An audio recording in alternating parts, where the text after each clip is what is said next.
Assalamualaikum warahmatullahi wabarakatuh. Jumpa lagi, kembali lagi dengan saya Wahyu Hidayati, guru mata pelajaran Ekonomi kelas 12 IPS di SMA Negeri 1 Tanjung Pandan. Baik, pada kesempatan kali ini kita jumpa lagi. Kita akan mempelajari materi mengenai konsep dasar akuntansi.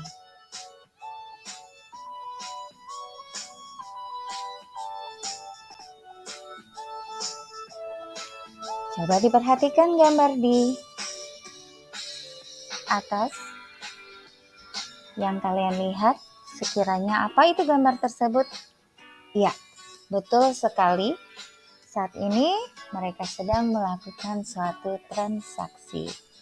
Nah, transaksi yang mereka lakukan pastinya akan berkaitan sekali dengan kegiatan-kegiatan yang terjadi dalam kegiatan akuntansi. Baiklah, langsung saja materi kita pada hari ini yaitu mengenai konsep dasar akuntansi.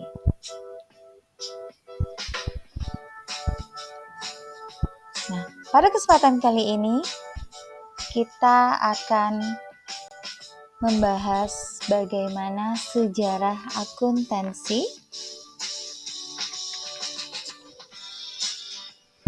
Sebelum memahami pengertian akuntansi, kita harus tahu terlebih dahulu bagaimana akuntansi itu mulai muncul dan berkembang, di mana sejak manusia mulai melakukan penghitungan dan pencatatan atas kegiatan atau transaksi yang dilakukan.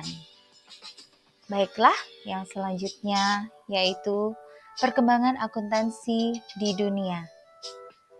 Akuntansi merupakan hasil pemikiran manusia karena dengan akal pikirannya manusia mampu menciptakan teknik pencatatan dan pelaporan keuangan.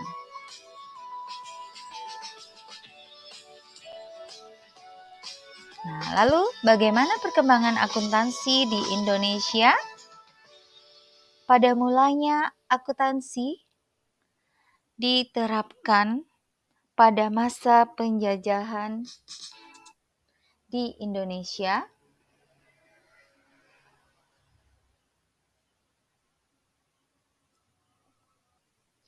Pada saat penjajahan Belanda, perusahaan Belanda yang beroperasi di Indonesia melakukan pembukuan untuk mencatat penerimaan dan peminjaman dana.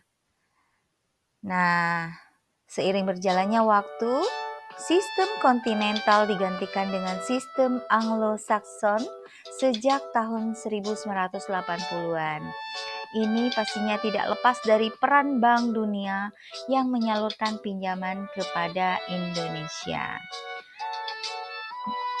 Bank Dunia menghendaki laporan keuangan disajikan menggunakan sistem Anglo-Saxon. Maka sejak itulah sistem akuntansi yang berlaku di Indonesia adalah sistem Anglo-Saxon. Nah, kemudian mengapa sistem Anglo-Saxon berkembang di Indonesia? Hal tersebut dipengaruhi oleh faktor-faktor, di antaranya yang pertama, adanya penanaman modal asing atau PMA di Indonesia. Sebagian besar perusahaan asing menggunakan sistem Anglo-Saxon dan dalam pencatatan laporan keuangan. Yang kedua, sebagian besar akuntan di Indonesia merupakan lulusan sekolah Amerika Serikat. Para akuntan tersebut menerapkan ilmu akuntansi di Indonesia dengan sistem Anglo-Saxon sesuai dengan latar belakang pendidikan mereka.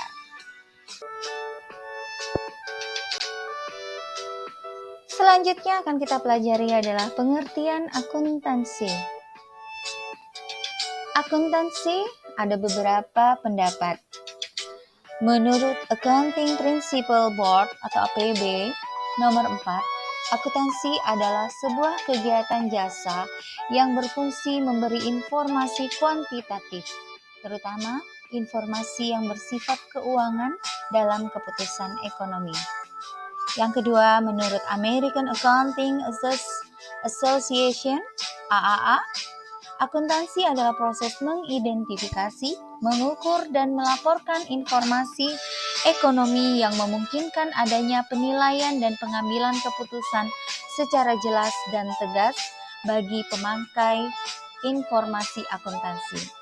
Yang ketiga, menurut American Institute of Certified Public Accountants, akuntansi sebagai seni pencatatan penggolongan peringkasan yang tepat dan dinyatakan dalam satuan mata uang. Sedangkan menurut Sumarso, SR, akuntansi merupakan suatu disiplin ilmu yang menyediakan informasi penting sehingga memungkinkan adanya pelaksanaan dan penilaian jalannya perusahaan secara efisien.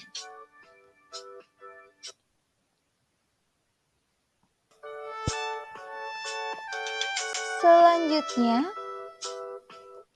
dari pengertian-pengertian para ahli tadi dapat kita simpulkan bahwa akuntansi adalah proses mengidentifikasi, mengukur, mencatat, dan melaporkan informasi keuangan secara jelas yang dinyatakan dalam satuan mata uang. Dan terakhir, tujuan utama laporan keuangan itu sendiri merupakan menyajikan informasi yang berguna sebagai dasar dalam mengambil keputusan. Nah, itulah materi untuk kita pada kali ini. Terima kasih atas perhatiannya. Sampai ketemu lagi di video-video selanjutnya.